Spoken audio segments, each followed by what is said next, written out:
surgiu essa ideia? Eu imagino que tem a partir de você, né, Tânia? Chamar teu pai, de começar a filmar teu pai. Ou ele gostava de aparecer nos teus vídeos. Como é que foi essa ideia de aparecerem vocês dois no Instagram? Arthur nasceu em março do ano passado. Eu estava num período de oração, e aí Deus me deu um projeto, que é o Oaks of Righteousness, que significa Carvalhos de Justiça, e o objetivo é a gente reunir jovens que querem desenvolver espiritualidade, esporte, negócios e caridade, enquanto eles se divertem, enquanto eles querem ser jovens. Então, é para aquelas pessoas que navegam diferentes ambientes, mas sem abrir mão de princípios e valores inegociáveis. E eu tinha essa dor de onde estão esses jovens, que a vida não é restrita só a trabalho, ou só a igreja, ou só a mundão e farra, etc. E aí eu tive essa ideia de fazer esse projeto, onde uma vez por mês a gente dá um evento de uma dessas frentes para reunir esses jovens que querem se divertir nessas frentes que para mim são muito especiais, né? Então, esporte, saúde, exercício físico, negócios, então ética de trabalho, você ser fiel no pouco, no muito Deus vai te colocar, muito baseado por princípios e valores cristãos. E a parte de caridade, trabalho social, que acho que a gente pode falar também, mas meus pais, anos atrás, tinham um projeto social que chamava Operação Blessing, e eu cresci com essa referência. E aí o projeto nasceu, demorou um ano mais ou menos pra gente lançar e matutar ele e colocar no mundo. E aí 2 meses atrás, em fevereiro desse ano, a gente lançou nas redes sociais. E aí, além dessas frentes dos eventos presenciais, a gente tem 2 frentes nas redes sociais. Uma que chama Jornada Oaks, onde a gente fala sobre dilemas do nosso dia a dia jovem e como que a gente pode enfrentar isso pela perspectiva bíblica. E uma outra frente que chama Oaks Table. E aí a ideia do Oaks Table é a gente chamar pessoas comuns, normais, anônimas, mas que são extraordinárias naquilo que elas vivem. Então, muito para recalibrar as referências de jovens, que às vezes, por conta de rede social, se compara com a blogueira XYZ e acha que para ter um casamento super feliz, precisa ter uma mega viagem pro Japão e ganhar um super anel de X tamanho. E eu falo, cara, você pega jovens como eu, de 20 anos, vai olhar e falar, nossa, eu quero isso. E você fala, cara, mas será que é isso que faz um casamento feliz? Eu preciso disso. Eu preciso disso, né? Então, o Oaks vem para recalibrar, assim, essas referências. E aí, pro primeiro quadro do Oaks Table, eu chamei o meu pai e a minha mãe para falar sobre casamento. E aí, a dinâmica é que a gente tem 6 cartas na mesa, a gente joga um dado, cada dado é uma pergunta, cada pergunta é um episódio, e a gente tem uma temporada de 6 episódios. E muito louco, assim, porque Deus me deu tudo, gente. Deus me deu tudo, assim. Em uma noite, Deus me deu a ideia de todos os quadros, foi algo muito incrível. E aí, eu chamei Senhor Léo e Dona Vivi para fazer esse quadro. E falando ali nas perguntas que eu tinha planejado, uma delas... acho que você falou sobre a importância da gente estudar sobre relacionamento. Isso. A gente lê sobre casamento, a gente lê sobre comunicação, etc. E eu falei, aí eu interrompi, eu falei, gente, eu preciso contar uma história. A história é muito boa, inclusive. Eu preciso contar uma história. Ele gosta tanto de ler que ele aplica isso nos filhos. Então, quando eu fui namorar pela primeira vez, com 18 anos, e eu dei meu primeiro beijo... Você tem quantos? Eu tenho 24. Eu dei meu primeiro beijo com meu primeiro namorado quando eu tinha 18 anos. E aí, eu cheguei pro menino e falei assim, ó, eu quero te namorar, você vai ter que falar com meu pai. Ele falou, beleza. Clássico. Clássico. Vai ter que conversar com meu pai e pedir permissão pra ele. Aí, o bichinho foi lá... Chegou o senhor Tominaga. O senhor Tominaga, que é um amor, né? E todo mundo fala, ai, vai ser super fácil falar com ele, né? Chegou pro senhor Tominaga. Léo, então, vamos almoçar, não sei o quê, tal, quero namorar sua filha. Aí ele vira pro bichinho e fala assim, então, você quer namorar minha filha? Você pode namorar ela, mas antes você tem que ler um livro. Oi. Aí, beleza, eles conversaram e tal. Deu o livro pro cara, que chamava Namoro Blindado. Fala sobre relacionamentos e tal. Aí eu chego em casa, pai, não sei o que, posso namorar? Ele, não. Mandei ele ler um livro. Eu nunca vi isso na minha vida. Nunca nenhuma amiga fez, nunca ouvi essa história. Falei, como assim ler um livro, pai? Que vergonha. Fiquei morrendo de vergonha na hora, né? Falei, que vergonha. Ele, filha, a velocidade que esse cara lê esse livro é o tanto que ele quer te namorar.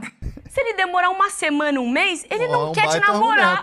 É um baita argumento. Ainda bem que ele não deu a suma teológica. Ou a Bíblia, né? Exatamente. Mas deu um livro de umas 300 páginas ali, ó, pro bichinho ler. Mais ou menos. Aí, eu falei, pai, tá, genial, não tem muito como eu contestar aqui. O bichinho leu em 2 dias, lido, pronto. Os irmãos até zoavam ele depois. Falou, cara, que ele ficava lá no quartinho lendo. Terminou de ler. Léo, terminei. Com medo da prova, né? Com medo da prova. Exato. Se eu ia fazer alguma pergunta, né? Vai que pra ver faz. se leu de fato. Tinha o chat GPT, né? Não tinha. Não, e ainda que tivesse, não ia ajudar, porque a pergunta que ele poderia O que fazer. tá escrito na página Exatamente. 42. Era pra ele decorar o livro. Exato. Aí terminou de ler, Léo, terminei de ler. Aí eu, pai, já posso namorar? Louca pra namorar, né? Dele, filha, agora é a sua vez de ler. Eu, ai, não, pai, pelo amor de Deus, eu já sei tudo. Você, o papai e a mamãe me ensinaram tudo e tal. Dele, filha, você não é tão estudiosa? Porque assim, né, gente, japonesa, meu pai tem que ser número 1 da turma e tal. Aí ele assim, você não é tão estudiosa, né? Estuda pra tantas coisas. Um relacionamento, bolsista, a vida inteira, blá, blá. Um relacionamento, que é algo que pode tanto te edificar, como te destruir emocionalmente. Você não vai estudar? Como se comunica, como que se relaciona, quais são os limites também cristãos pra isso. Aí eu olhei e falei, esse japonês é inteligente demais, né? Não tem Convenceu muito... de novo. Não me convenceu de novo. Falei, tá bom. Aí queria tanto namorar, acordei 7 horas da manhã no dia seguinte, devorei o livro. 7 horas da noite. Valeu a pena? O livro valeu muito a pena? Valeu a pena. É um livro muito bom. E o namoro muito durou? bom. Então, aí o namoro, assim, durou 1 ano e meio. Ok. Mas a gente terminou muito bem também, que é uma outra história legal. E aí, mas só pra terminar de responder ele, eu já volto pra sua questão. O que aconteceu? Eu postei essa história no Oaks Table. Fiz um corte e postei. Aí, viralizou o vídeo. Vai bater daqui a pouco 1 milhão de visualizações. Todos os pais. Que pai genial! Minha filha tem 2 anos, já tô construindo uma biblioteca. Que livro é esse? Na lua de mel vai ser um livro de 1000 páginas, letra C. E aí viralizou o vídeo, amigas minhas, assim, pais que eu nem conheço de amigas minhas mandando. Amiga, ó, meu pai acabou de me mandar você, não sei o quê. Aí o pessoal, e aí? Parte 2. Durou o namoro? As mesmas dúvidas que você teve. E o pessoal, e aí? Como foi? Não sei o quê. Aí eu falei, pai, vamos gravar um vídeo? Porque o pessoal começou a mandar várias perguntas na minha DM. Pra gente responder as perguntas, e várias perguntas nos comentários. Bom, aí gravamos contando, né, dos desfechos desse namoro, que foi algo lindo também, e o resto das perguntas. E aí a gente gravou um vídeo de 2 horas, que deu um monte de vídeo pra postar, e a gente começou a postar com uma super frequência. Então eu posto hoje em dia de domingo, terça e quinta, tem um novo episódio de Extraordinário, que foi, eu falei, cara, que nome que eu dou pra esse quadro? Aí eu falei, a gente tá falando aqui de coisas do nosso ordinário, né, pai, assim... que aconteceram, enfim, no nosso dia a dia. Né? E eu aprendo muito com os meus pais o quanto que a felicidade, ela tá no nosso ordinário, né? Ela tá no nosso dia a dia, ela tá no meu pai se dá super bem com a minha mãe, dá super bem com a gente. E eu falei, nossa, é o nosso ordinário bem feito e feliz que faz a nossa vida ser extraordinária. Aí eu falei, vou dar um nome de Extraordinário.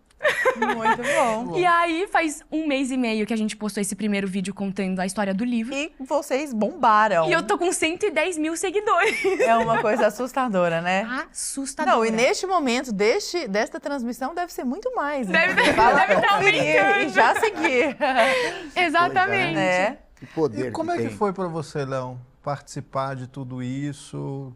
Entrar nessa rede, né, diferente. Primeiro que eu não sabia que acontece tudo isso. Não sabia, esse negócio de bombar nas redes, tudo. Mas para mim é responder perguntas do meu dia a dia, do que eu vivo, do que eu acredito, né? Nós acreditamos muito na questão bíblica, como é que eu conduzo o meu casamento, né? A Bíblia dá parâmetros, né, para conduzir o casamento, Claro. dá parâmetros para como educar o filho, dá parâmetros para como você se comportar em negócios, socialmente, né? Então tem um monte de ensinamento que para mim é muito importante e eu fui aprendendo eu sou convertido há 30 anos. Essas chaves que a Bíblia vai dando, porque ler a Bíblia é uma coisa muito difícil, você concorda? Não sei se você já leu, mas parece que é um livro que não tem pé nem cabeça. Você começa em Gênesis, lá no princípio era o verbo era não, e era um caos. E aí você não consegue entender nada, fala, bom, então vou pro final do livro. Aí você vai pro final do fala, Apocalipse aí. Apocalipse, aí é mais complicado ainda. Só que nesse meio aí... no meio tem um cara que é engolido por uma baleia. O outro que... Não, tem um monte de história bem bacana. Só que nessas histórias existe um conteúdo que você pode aproveitar para a sua vida. Então a minha vida foi transformada. Eu sou casado 4 vezes, né? E com a Vivi, a última, eu sou casado há 30 anos.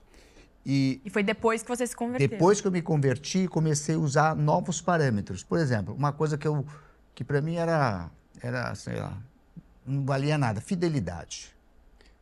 Fidelidade é um princípio de caráter que você só pode viver com ele, com uma pessoa, quando você aplica 100%. Você não pode aplicar só 99%. Então, esse foi um dos princípios que eu aprendi escrito na Bíblia. Para mim podia, né? Os homens, assim, podiam aplicar um pouco menos, né? Uns 97, assim, né? Mais ou menos, né? Se já está há 30 anos, dá umas saidinhas, assim, né? E a Bíblia fala que não, a Bíblia você tem que ser fiel 100%. Então, esses princípios transformaram a minha vida, transformaram o meu casamento e geraram uma família extremamente estável, até para ensinar várias coisas. Pessoal, antes da gente continuar com esse papo aqui, que eu sei que vocês estão gostando, se estiver gostando, deixa o like, isso ajuda a gente levar esse programa pra frente, tá bom? Mas pausa rápida para avisar que nós temos o plano mensal da Brasil Paralelo. O QR Code está aparecendo na tela, o link da descrição, a gente já explicou um pouquinho da curadoria, nossa, não é, Lara? O que tem dentro da plataforma, isso aqui é só a pontinha do iceberg. Então, vem pro lado de cada mesa, assina Brasil Paralelo, esteja com a gente lá no streaming da BP.